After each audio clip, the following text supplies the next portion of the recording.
Of course not. I only have water. I'm always lacking. And we are live. We Yay! are live. Hello, dear friend. Hello, I've missed you. I've missed you too, and it is so great to be back. So fun to be winding down. Where are you? I'm in Portland, Oregon, and I'm at a conference here, Project Managers, PMI Portland. So I am wineless, so wind down. But you know, in the Bible, they turn water into wine. So I've got the water, you've got the wine. There we go. I am not going to take that risk, and I am going to do the real thing. So cheers. You've got cheers. Cheers from my Deja Blue.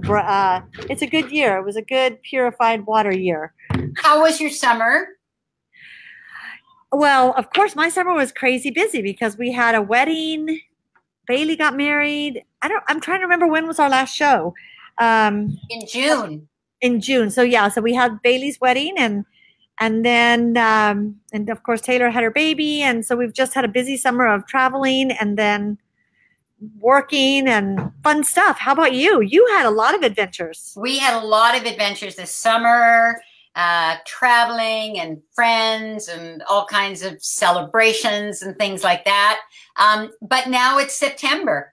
I know. Time to get back to work. I don't know about you, but I always feel like September is the beginning, like September's New Year for me. And I don't know if that's a hangover from school days, but like January is, woo, hey, it's New Year. But September for me is like, okay, it's the next 9 months until the summer. And A, what am I going to do? And B, how am I going to survive? I find that there's tons of projects on our plates in September that we're all excited about. But that also means that there's a lot of things we have to think about how we're going to handle them. Does that happen to you? Oh, yeah. And this has been a very busy, like from September 1 to, am I gone? Totally lost. Totally lost sound? Your sound. Oh, no, you're back. Am I back? Yep, you're back. Maybe you just muted me? No, I don't think so. Anyway, go ahead. Yeah, just September has been from September 1 has just been a super busy month. And so I got to officiate a friend's wedding, Stacey Hunky's wedding last weekend. Awesome. In Chicago. And that was a big responsibility, I don't want to say it was a project, but that was weighing on my mind and my shoulders. And then I had this conference I'm speaking at, and at work we've launched a bunch of new clients that we had juggling things. And so it has been a month of feeling like there's so much to do. This is a perfect topic today as I need it most. Yes, it's a good topic for me, and I think it's a good topic for any of us who are entrepreneurs and who own our own business or even have management. I mean, it's probably a really good topic for anybody, except that today we're going to stay focused a little bit more on people who own their own business or run a business. And I know I get asked this question so often by whether it's in your Facebook group, my Facebook group, or our coaching clients. I'm sure you get asked this too, but it's that whole double-edged sword, which is the buck stops here. So it's great to own your own business. It's great to be in charge. It's great not to have to answer to anybody. But the bottom line is the buck stops here. And sometimes there's nobody running interference on the buck at all. And it's just like all of the bucks. I don't know if anybody listening ever feels that way, but it's like, oh my gosh, would somebody just not? Yeah. Don't ask me for one more thing. Yeah.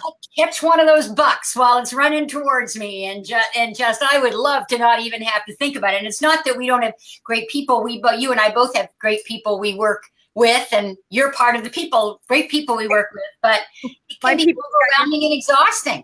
Yeah, it is exhausting, and it is hard because, you're trying to grow the business, but the more your business grows, the more responsibilities and requests of your time that are needed. And last week was just funny because it was one of those, which I say often, I would have a breakdown, but I don't have time.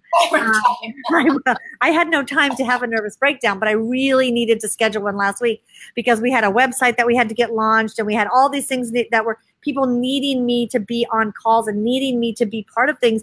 And then I kept saying, no, I need to just stay focused and get this presentation put together, and they were saying, I need your presentations. And I sent my slides over and somehow they got erased.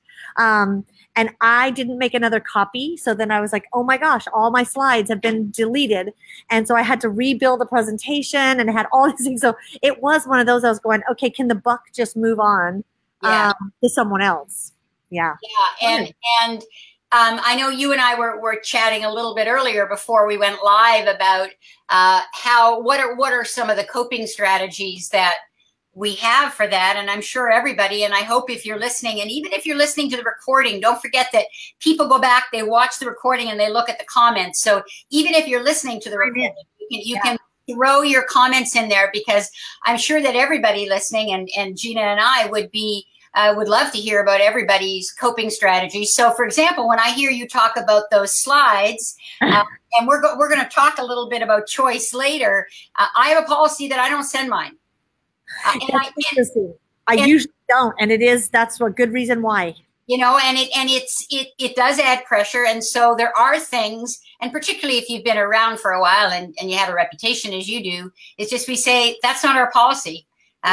We don't do that, and that helps us take things off our plate. But apart from that, what are some of the strategies, Gina, that you use just to cope with this incredible sense of, overwhelm is, and sometimes it's a great overwhelm, but sometimes it's also can I go into my room and shut the door overwhelm? It's like you said, I don't have time to have a breakdown. I don't have time for a breakdown, or I would have had a couple of them last week. I would have had a couple. Yeah, but I literally last week, there was a time where there were 6 things that were needed from me on that day at one time.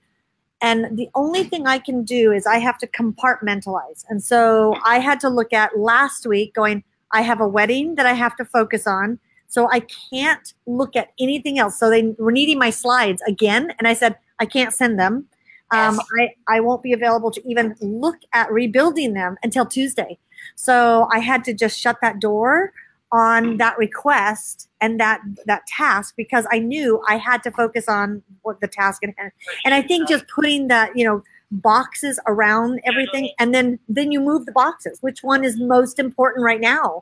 And I just had to do a lot of that last week of, okay, I had to be on this call, but as soon as that call is over, I'm putting that box over, So I think that's how I do it, is just, if I put it all together and look at it, there's no way I could do it. But if I do one thing at a time and shift priorities, I can survive through that hour. Yeah. And I think there's a wonderful book out there, and I realized that I kind of had my head out of the shot there for a minute because I was writing it down so that I wouldn't forget. But there's a wonderful book out there called The One Thing. Have you ever read it? No, I haven't. Okay, well, everybody buy this book. And if I was good, I would know who wrote it. And I do not. So just Google. I'm looking it up. We'll look it up. It's a quick read. And here's the thing. This is really interesting. So somebody said you should read this book. And I went, oh, okay. And for about the first, I don't know, I'm going to say 2 chapters, I was sitting there going, okay, this is way too basic, way too simple. Been there, done that. By the 3rd chapter, I was hooked. Because here's the guy. Is it Gary Keller or something like that? Gary Keller. Gary Keller and Jay Papasan. Okay. But to your point, this almost it did save my life way back last November when we were working on the website. He talks about that. He talks about having the first 4, 5, 6 hours of your day dedicated to one task. And that's what saved my life when we were doing the website. Is I would get up in the morning. I would get up very early because that's just how I function best. And I would go in, and I knew that morning I had to write X, Y, and Z. Right. I turned off my cell phone. In fact, the only person I texted with was you, because we were going back and forth on a bunch of stuff. I didn't answer the phone. Jer answered all my calls. I had to really discipline myself not to look at anything else. The kids knew they weren't supposed to come in. The dogs couldn't come and hang out it was like total, almost fanatical concentration on one thing. And the other thing I love about that book is that he addresses the question that may be in several people's minds as they're listening right now is, oh, but. what about? What about this, and what about that, and what about this, and what about that? And he's very honest at one point in the book. He says, I'm going to have to watch my land. You have to let go. Stuff is not going to get done. And you just have to be okay with that. But the important stuff is going to get done. Right. And I think the other thing I struggle with is, if you've got other people doing things for you, well, here's the surprise that nobody tells you. You have to manage those people. You have to manage those people. So you're spending time managing those people. So it's really about, okay, I am going to take a step back and I am going to give myself the gift 5 mornings a week of 4 hours, 3 hours, 5 hours, whatever it is, depending upon how big that project is. And I'm just going to focus on that. I scheduled all my client calls for the end of the day so it didn't interrupt. And it was hugely helpful. I got away from it just in the spring, but I am back. I'm back at it. And it is interesting because it kind of reminds me of when you have kids, and both of my girls are so, yay, I know, Stacy, the bride is here. The bride is here. The bride is here. Congratulations, awesome. Jeff and Stacy. Yes. My kids would always say, but my friends want to go do this. My friends want to go do that. And Stacy knows last weekend, everybody was wanting to go do fun stuff during the day. And they're going to go out to lunch. I was like, no, I have to just stay in my room and focus. And I think sometimes it's that whole FOMO. We think we're missing out on things. And I don't think in your case, when there's too many overwhelming tasks to do, that we feel the fear of missing out, but we feel that we need to be involved. We do. We feel like if we're not there, what's going to happen? And even this morning, I had, we have a big meeting every Friday with one of our clients. That's a standing meeting, and there's 12 people on this call, and it's a big deal. And I was just like, I'm trying now to just say I don't need to be in all the meetings. I mean, right. I can't be in 20 meetings in a week. And but I think sometimes we feel that either we need to be there or that we're going to miss out on something. And I think we also have to get over that. And a third thing we're afraid of, and not that I would ever think this way, ever. Like, this never happens to me at all. And this never happens to me, is that it's not going to be done the way I would do it, right? Mm-hmm. It's not going to be done the way we would do it. And what I've learned, particularly over the last year, is you've just got to let some of that stuff go. Yeah. And unless it's damaging to your brand, unless it's being done in a way that is not good for your brand, even if it's not in our own egotistical minds as well done as it would be if we'd done it, right. You've just got to let it go. Yeah. And I think that focus part, and I know that I said the morning, and in the book, the one thing he does talk about the morning, because he talks about how easy it is to get distracted with other things.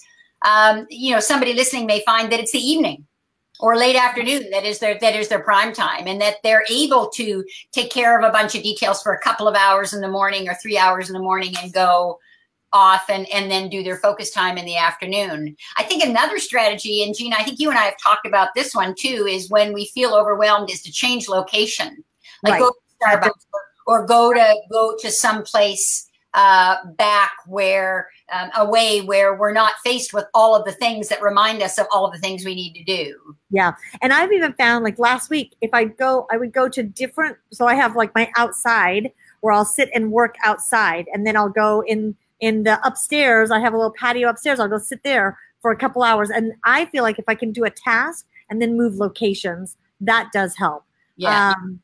Ronald, you are so right. Like meetings, trying to attend meetings, it just kills your productivity. And I think that's the first to go.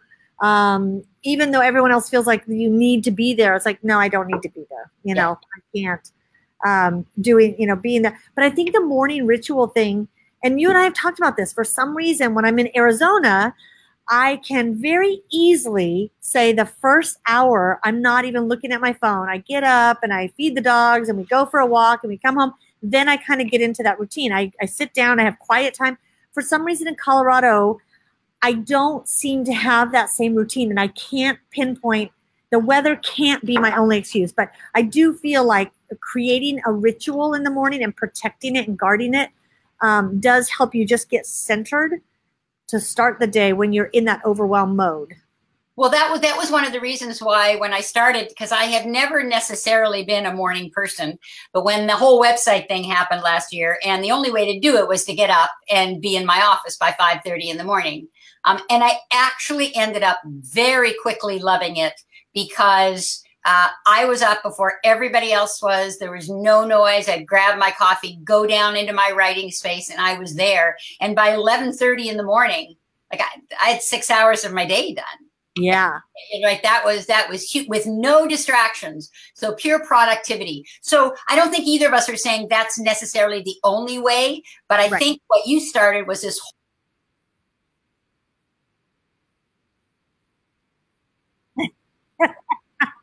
I box it. I box it up.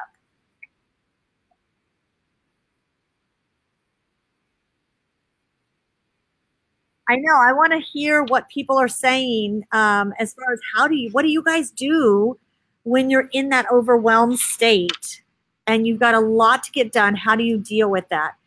Alan, the one thing, the moment when you need to move from the big picture to small focus. Meetings are the killers.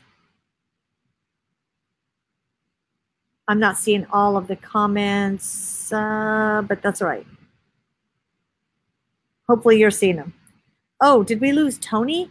I don't know if we lost you, Toni. Yeah, and Alan, I don't know if this is the book. Maybe this is the book that we're sharing. Yeah, I think it's, being able to shift priorities when we need to and I always say move the boxes. Somehow I got taken out of the broadcast. You did. So I just kept, I'm good at tap dancing, Toni. You know that. I kept wondering why you were talking over me. I was talking and you were that talking. Is how. Oh, that's kind of rude. That is how I deal with overwhelm. I just talk over everybody and I go, you're not important. This is what's important right now. Absolutely. And what I was saying was that, and I hit the nail on the head, which is that it really is moving from big picture to narrow focus. And that's easier said than done. Now, Ronald has also made a comment. He said, Gina, I worked for a company that used to have a pre-meeting to plan what would happen. Oh my gosh. And they would have a meeting, then their post-meeting. Yeah, no, we have all so been there, and such a colossal waste of time. And as you say, Ronald, it's not only a productivity drainer, it's like an energy drainer. It's like drainer.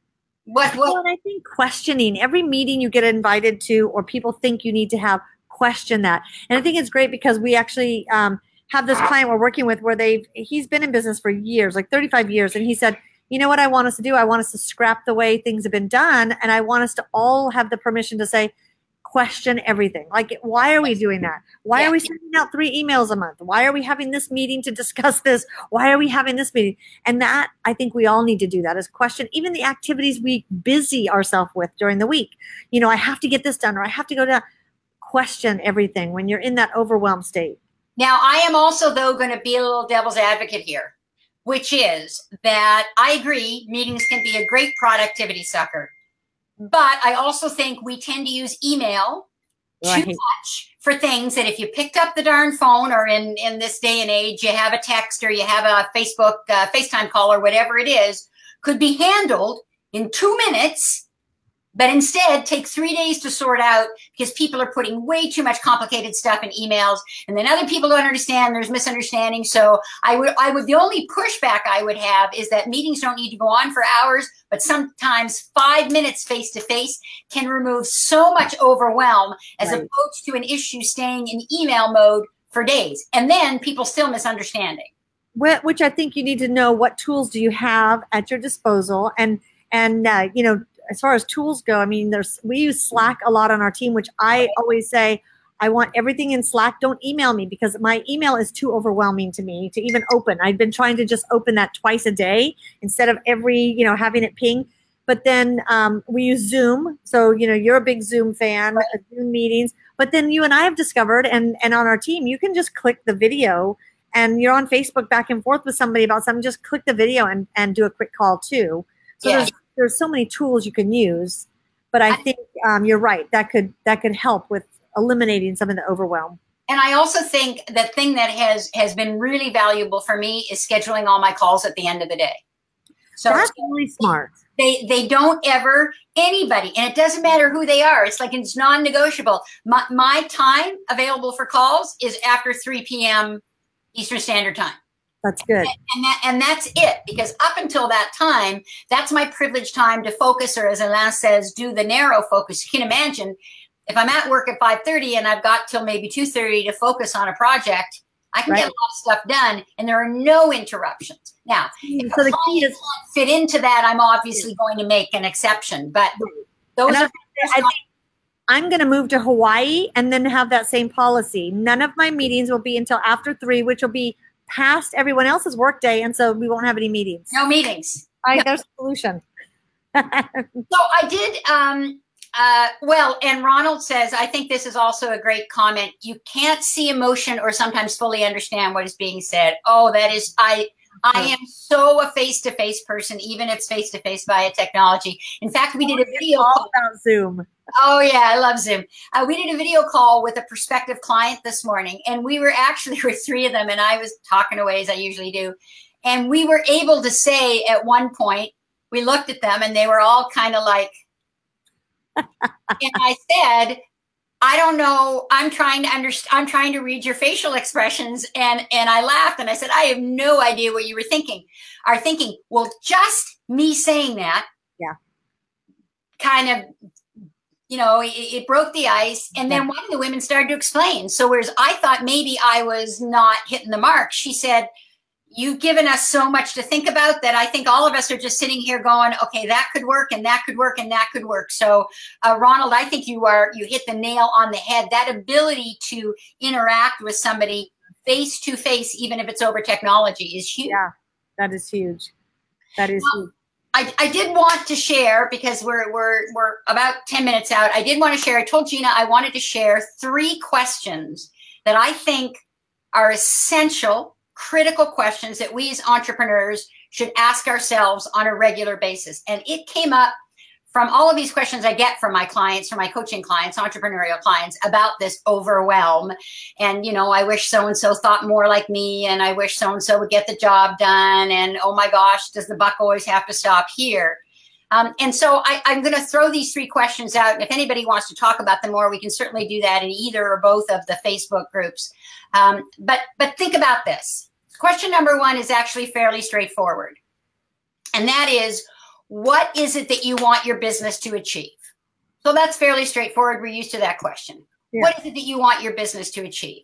Except I'm going to twist it a little bit and say, what is it that you want to achieve with your business? Which is a slightly different question. Slightly different. Okay. What you want to achieve with your business and why? And when you think about the why, I want you to think about the outer why and the inner why. So let me give an example. I have been trying to write a book for 186 years. Going on 187. Yeah. Going on 187. So somebody the other day said to me, why do you want to write the book? And I gave him the outer answer. Right. It would be good for my career. I'm competing with speakers who have books, yada, yada, yada, yada. And he cut me off in mid-sentence and said, no, no, no, no, no. Why do you want to write the book? And when I sat down to think about it, it came down to the fact I need to prove to myself that I can. Now, that's as valid an answer. So when you're thinking about what your business you want to achieve with your business, ask yourself the outer why and the inside why. So ask yourself, dig a little deep. And that's the easy question. Question number 2 is, what will it take from you to get there? Not what will it take to get there. What will it take from you to get there? And question number 3 is, are you prepared to do what it takes? Yeah. Are you willing to sacrifice? That's right. So a really quick story. A few years ago, this is way back, probably about 8 years ago, Jer and I picked a number out of the air. Well, it wasn't really out of the air, of the revenue that we wanted to drive with our business. We hired a very fancy consultant, fancy being a synonym for expensive. Yes. To walk us through what it would take to get there. And then we were in the conversations and we said, okay, that's great. And then we started to think, based on what he said, what it was going to take from us to get there. And by the time we were in the taxi, on the way back to the airport, the number was gone. You go, I really only want to make $11.34. Yeah, it was totally revised because we knew what it was going to take from us, right, by us to get there, and we're not prepared to do that. Yeah. And so when you've gone through those questions, you're either on one side of the equation or the other. And the one side is, yes, I know what it's going to take from me, and I'm totally prepared to do that, and that's great. Woo-hoo, what, you're good.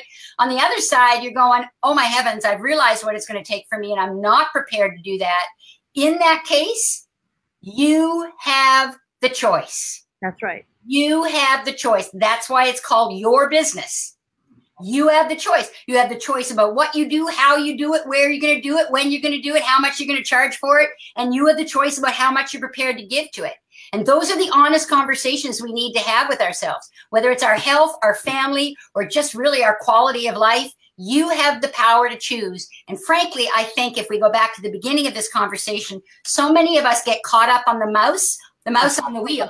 The hustle. Yeah. Hustle. We have to do this. We have to do this. We feel overwhelmed. Right. We feel overwhelmed, but we have to do this. You know what? You don't. Yeah.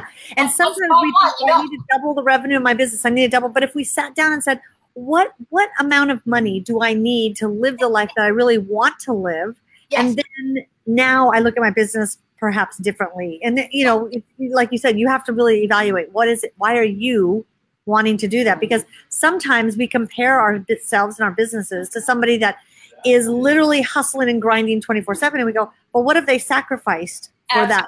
What's the cost? What's the cost? The personal cost. Yeah, there's always a cost. There's always a cost. Oh, my dear friend Giselle, so overwhelmed. Giselle is an absolutely phenomenal artist, but like us, you know what? Giselle doesn't work. Giselle doesn't make art. Giselle doesn't sell her art. Giselle doesn't eat.